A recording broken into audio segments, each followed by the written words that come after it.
Hey there musicians! Today's video is all about scoring the maximum number of points in music class. So I made this video to give you a couple of easy to follow tips, and if you follow these, I'm sure you will be able to score more the next time we've got a little competition.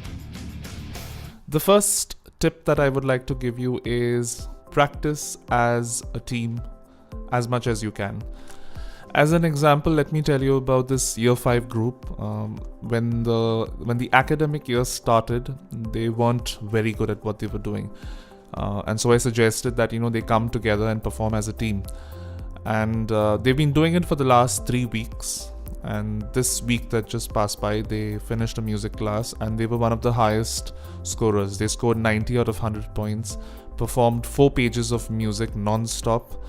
And I think it comes down to the fact that they've worked as a team. And if you want that efficiency to come in, you want your team to perform better, you've got to come together and practice as much as possible. It won't just magically appear on the day of the performance. You've got to work, you've got to assign roles and leaders that gives you some sort of an insight about your team members. Who should play a crucial role in your group? Who are the students you would want to, delegate a less important role because you feel they cannot handle the pressure? All of these things you will only understand when you come together and perform regularly. Just once a week is not going to help. So make good use of the auditorium, come with the desk bells and practice. The second tip is something I've already told you about in music class. Make copies of the music sheets. Some teams don't do it, and as a result, when you have to perform, everyone's just dependent on one person.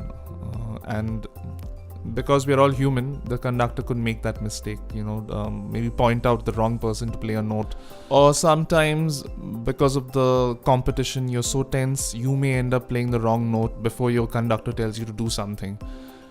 If everyone's got their own music sheet, you've got the liberty, the time to study the piece. You know when exactly you need to play.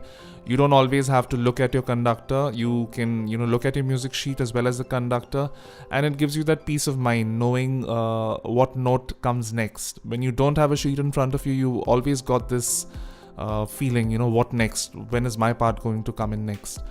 So I think it's best you create those copies and distribute it amongst yourselves so that it makes it easier for you all to perform. And the final tip isn't that different from what I've been saying in music class, so I'm going to say it again, and that is play slowly. I'm going to show you a couple of examples here. Let's look at the keyboard now. I'm going to start off this piece with the first few notes played at a very quick tempo, and you'll notice that as I'm playing this quickly, what happens is the next few notes also needs to follow in quick succession. And the reason for that is because you need a steady beat. So if you start something like this,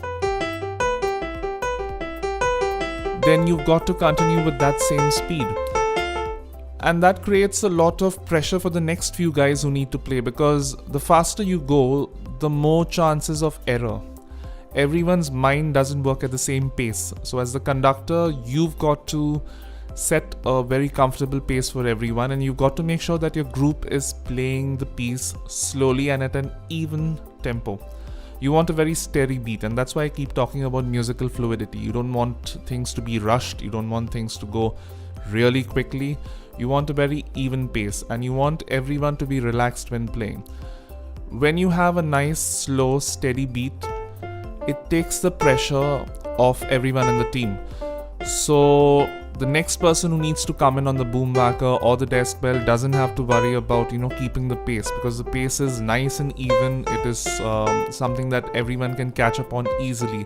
It allows the next person to predict where the next note is going to fall in. If you play really fast, you're waiting for the next person with the instrument to predict how quickly the note comes in, and that always leaves room for error. So the first person who plays, and even the conductor, the responsibility is on you to set a nice, even tempo.